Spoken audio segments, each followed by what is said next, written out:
Total explosion in the Kuhl world. Get comfortable, because what you're about to hear, you won't find in Marca or AS, let alone in Florentino's little bar. This is pure, unfiltered material, football dynamite, the kind of story only Barca can pull off.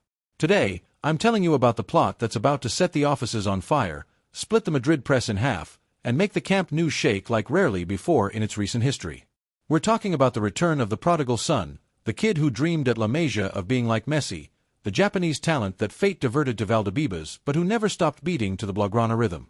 Yes, we're talking about Takefusa Kubo, the best-kept secret Laporta has prepared to shake the world. This story began years ago when a shy young boy with a serene gaze and exquisite technique arrived in Barcelona from Japan.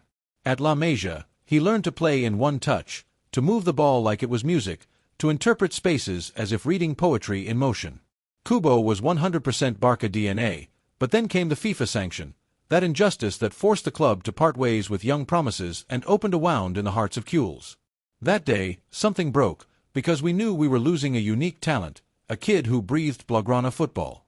And that's when Florentino appeared with his usual playbook: easy money, empty promises, the illusion of buying what they can never create. They took him to Valdebebas, just like they've tried so many times to steal our essence, thinking money could buy a soul. But Barca DNA can't be bought. Being a Kuhl is in the blood, and that's why it never worked in Madrid.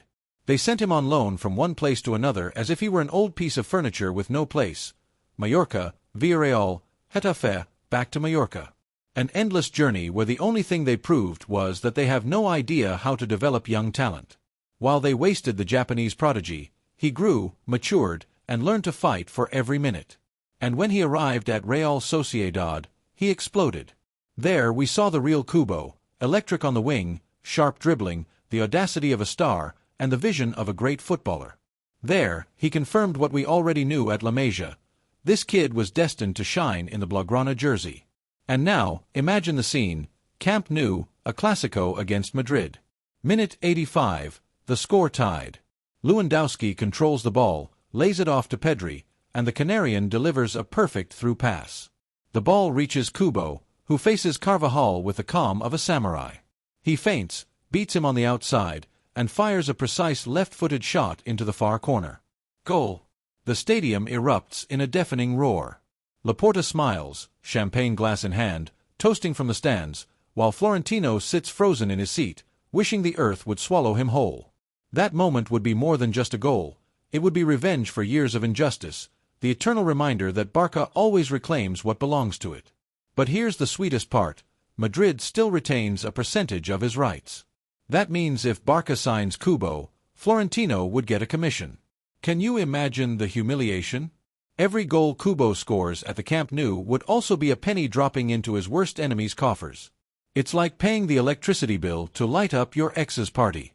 It's the perfect metaphor for Madrid's incompetence, turning their own historic mistake into fuel for Kuhl glory. The Madridistas would suffer like never before. Roncero screaming about betrayal through tears. Edu Aguirre looking like he's at a funeral.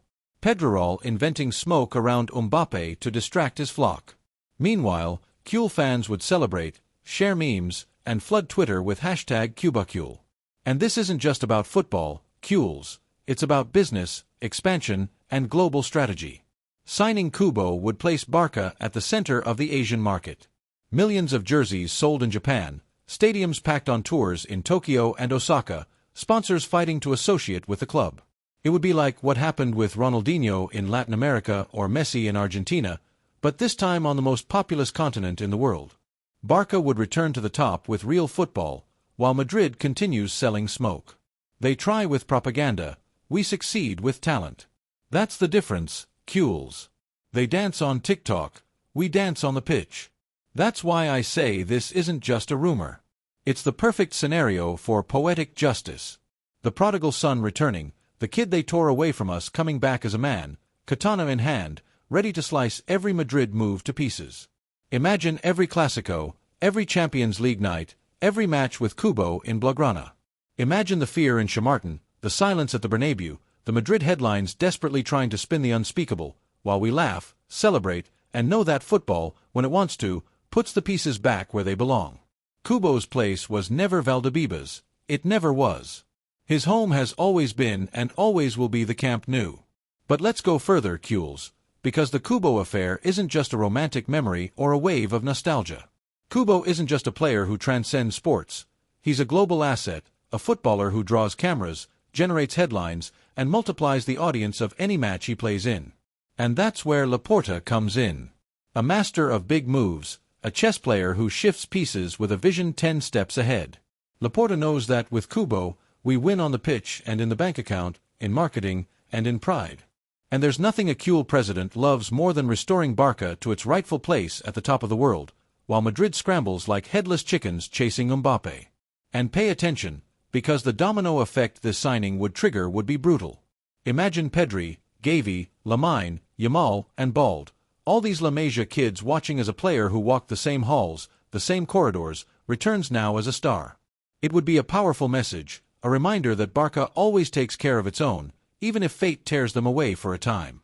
And it would also be a devastating blow to the Madrid narrative, the one where they present themselves as the club that controls everything, never makes mistakes, and always has a master plan. With Kubo in Blaugrana, that narrative would collapse like a house of cards. Because how do you justify letting a talent like that slip away, neglecting him, sending him on loan after loan, while Barça welcomes him back as a prodigal son and turns him into a standard-bearer? There's no possible argument, just tears, cheap excuses, and desperate opinion pieces. And meanwhile, the show at Camp Nou, because we mustn't forget, Kubo is pure electricity. He receives the ball and changes the rhythm in a fraction of a second. He isn't afraid to take on opponents, doesn't back down against big rivals, and when he needs to make decisions, he does so with the composure of a veteran. This kind of footballer, at Barça, multiplies in value because here, the system amplifies his talent instead of stifling it. Imagine Kubo receiving a pass from PEDRI, combining with Lewandowski, bursting into the box unexpectedly to finish. Imagine the triangles with Lamine Yamal on one side and Bald surging up the other flank. It would be pure dynamite. It would be the return of a Barça that doesn't just play pretty football but tears opponents apart, that doesn't just dominate but kills off the game. An offensive, unpredictable Barça capable of destroying any rival in a single move. The Madridistas fear this, even if they won't admit it. That's why every time Kubo's name is linked with Barça, alarms go off in Chamartin. The fake headlines start, the distraction rumors, the invented stories about other signings. The same old strategy, smoke and mirrors to hide their fear. Because they know a Barça with Kubo is a Barça reclaiming one of its most feared weapons, the individual brilliance that changes big games. We've seen it with Ronaldinho, with Neymar, with Messi, and now we could see it with Kubo, this kid who carries Barça's DNA in his blood, even if they dressed him in white for a while. And that's what hurts the Madridistas the most, the symbolism. Because a signing like this isn't just about bringing in a great player, it's a historic slap in the face. It's a reminder to Florentino and his cronies that no matter how many millions they spend, no matter how much talent they poach from others, the truth always comes out in the end. Barça creates, Barça nurtures, Barça cares, Madrid buys, wastes, and discards. And the clearest example, Kubo. While they obsess over Mbappé year after year, while they repeat the same old tune, Barça pulls off a masterstroke. Reclaiming at the Camp Nou a talent they failed to appreciate? That, Kules, is football justice. That's poetry on grass. And let's not forget the cultural impact, because Kubo's arrival wouldn't just attract sponsors or open doors in Asia, it would also give Barça a renewed global aura. The club would be talked about in places where interest has waned. Japan, Korea, China, entire markets would fall at the feet of the Camp Nou. Every Barça match would become a global event. Meanwhile, the Madridistas would try to justify that he wasn't that good, that he didn't fit their system, that it's no big deal because they're going for Mbappé. The same old excuse, but images don't lie, goals can't be denied, and when Kubo starts scoring in big games, the entire Madrid narrative will crumble before the world's eyes. The contrast would be so brutal that even the Madridistas themselves would split. The veterans would call it betrayal, saying the kid was theirs. The younger fans who never saw him triumph at the Bernabeu would try to downplay him, saying he wasn't worth much, but deep down, they'd all know the truth. They had gold in their hands and turned it into stone, they squandered a talent that's now flourishing at Barça. And that, Kules, is a wound that won't heal even with 20 straight league titles, because it bleeds every time it's touched, and we're going to touch it often, in every Clásico, in every Champions League match, in every big night. Now, Kules, let's imagine together what really matters. The big games, the historic nights, the ones where Barça becomes eternal and Madridismo turns into a collective lament. Because Kubo's signing isn't measured in press conferences or financial reports. It's measured in Clásicos, in Champions League semifinals, in stadiums where the white noise fades with a single Blaugrana goal. Imagine a Bernabeu in absolute silence, broken only by the jeers of its own fans, while a Japanese player they discarded becomes the executioner of their dreams. Imagine the kid they tore from La Masia now celebrating in front of their faces, arms raised to the sky, knowing he's written a golden page in Kuhl history. That's the scene that terrifies Florentino and all his spokesmen. That's the image that, even with 100 manipulated headlines, they won't be able to erase, because Kubo isn't smoke and mirrors, he's not empty propaganda like Hazard, he's not a hollow media signing warming the bench. Kubo delivers, he fights, he works, he decides games.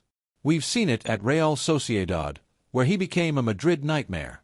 Anoeta was a graveyard of white illusions, and the executioner, time and again, was him, the same player who could now wear Blaugrana to multiply that pain. And the most beautiful part? Every goal he scores will be a permanent reminder. You had him in your hands, you wasted him, and now he's destroying you in your rival's colors. No narrative can spin that. No pundit can hide it. This truth is too big even for Schamarten's media machine.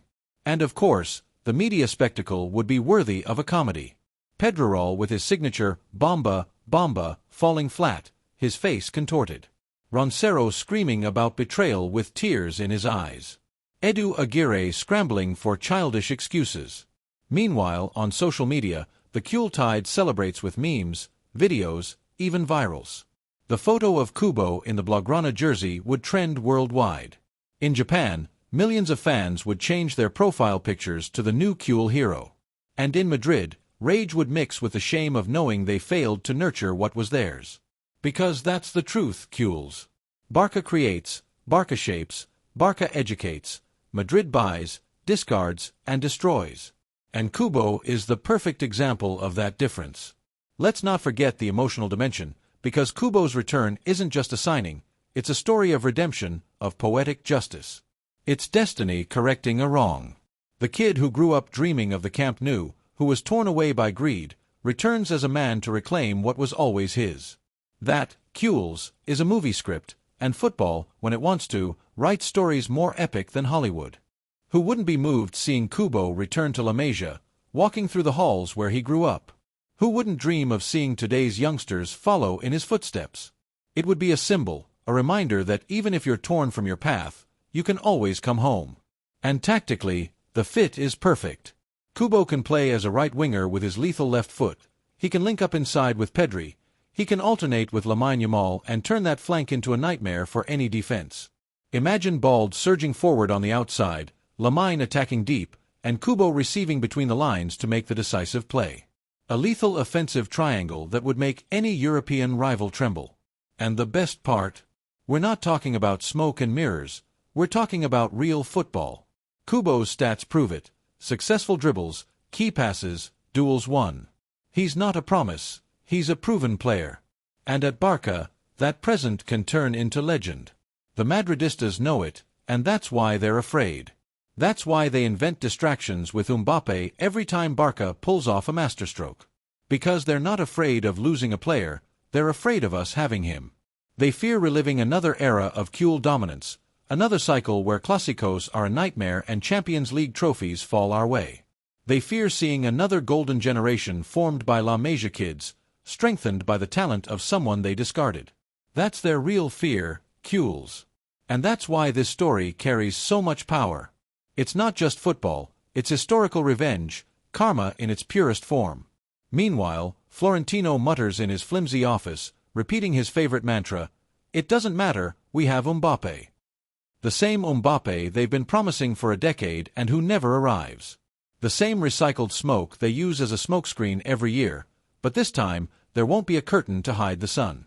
Because the day Kubo steps onto the Camp Nou pitch in Blaugrana, the Madrid narrative will shatter forever. That day, football will become fair again, and we'll celebrate that the prodigal son has come home. And now, we reach the climax, Kules, The conclusion of a story that isn't just a rumor or idle speculation, but the perfect reflection of what it means to be Barça. Because if Kubo's signing becomes reality, we wouldn't just be bringing in a great player, we'd be closing a circle that's been open for years. The circle of a kid torn from LAMINE by an unjust sanction, the circle of a whitewashed betrayal disguised as opportunity. The circle of a footballer who never stopped dreaming of the Camp Nou, even when he wore white. That circle, Laporta would close with a toast of cava, knowing he's written another epic page in Blaugrana history. Imagine the official presentation. A packed Camp Nou, a mosaic in the stands, cameras from around the world broadcasting live. Kubo steps onto the pitch in the Blaugrana jersey, raises his arms, smiles shyly as always, but with the awareness that this gesture splits Madridismo in two. Social media explodes. Japan stops. All of Asia turns to Barça. Sponsors line up. Jerseys sell out in hours. The club isn't just regaining a player, it's building a bridge to millions of fans. And in Madrid, silent despair. Florentino staring into the void, pundits scrambling to invent another lie, the white press masking its humiliation with absurd headlines. But none of it will matter, because the image will be etched forever. The kid they discarded is now triumphing where he always belonged. Then come the Clásicos, the European nights, the history-making matches. Picture them over and over. Minute 90, Champions League semi-final against Madrid. The ball reaches Kubo's feet, and the Japanese star finishes with surgical precision. Goal. The Camp Nou erupts. Madridismo sinks into absolute despair. That moment, Kules, will be worth more than all the titles bought with referee favors and last-minute penalties, because it will be irrefutable proof that football, when it wants to, puts the pieces back where they belong. And Kubo's place was never Chamartin, Martin. It was always Barcelona. Pay attention, because this isn't just about sports or economics. This signing would be a message to the world. Barça is back. It's back to being bold, irreverent, the club that defies the establishment and rises again and again, no matter how hard they try to sink it. With PEDRI, GAVI, LAMINE, YAMAL, Bald, and now Kubo, a new generation would form, a cycle destined to dominate. A generation that doesn't need to spend €200 million on every trendy name, because it thrives on homegrown talent and players who fit like perfect pieces into the Blaugrana DNA. Meanwhile, in Chamartin, the reaction will be the same as always: excuses, smoke, and propaganda.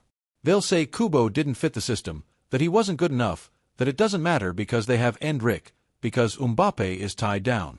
But the truth will be too obvious. They discarded a talent that's now becoming a symbol of their humiliation. And that, Kules, is a blow they won't forget. It's a scar that will hurt every time Kubo touches the ball in a Clásico, every time he scores in the Champions League, every time he plays in the Barça jersey. That's why this signing has an almost spiritual dimension. It's not just about reinforcement, it's an act of justice, poetic vengeance. It's as if football itself is saying, what money tried to steal, what injustice separated, returns to its natural place. It's as if history is correcting itself, giving all Kules the satisfaction of seeing the prodigal son come home. And this return, Kules, will be priceless.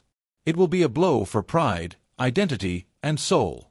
Because Barça can't be understood without LAMINE, without that DNA that gave us Messi, Xavi, Iniesta, Busquets, and now could bring back Kubo.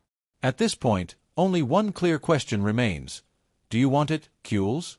Do you want to see Kubo in Blaugrana, scoring at the Bernabeu, lifting trophies at the Camp Nou, destroying the Madridismo that despises us so much?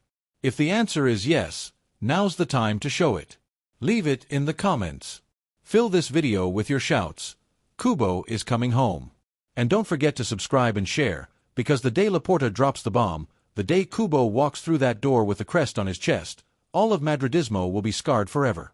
That day will be ours, Kules, and football will finally be fair again.